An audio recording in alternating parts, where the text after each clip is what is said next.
Today we celebrate the life of Saint Jane Frances de Chantal. She was a wife, a mother, a nun, and the founder of a religious community. Mommy died when she was 18 months old, and her father became the main influence in her education. She developed into a woman of beauty and refinement, lively and cheerful. At 21, she married Baron de Chantal, by whom she had 6 children, 3 of whom died in infancy.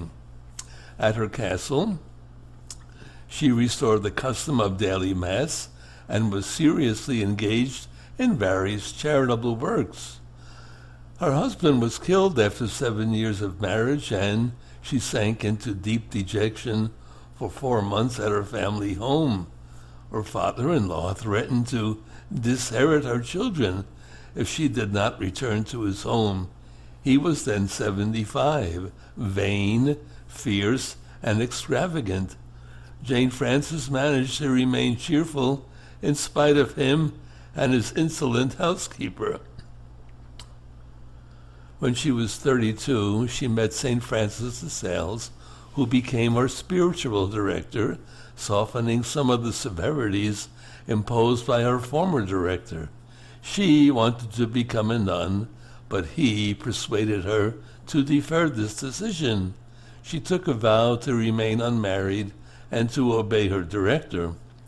After 3 years, Francis told Jane of his plan to found an institute of women that would be a haven for those whose health, age, or other considerations barred them from entering the already established communities. There would be no cloister, and they would be free to undertake spiritual and corporal works of mercy. They were primarily intended to exemplify the virtues of Mary at the Visitation, hence their name, the Visitation Nuns, humility and meekness.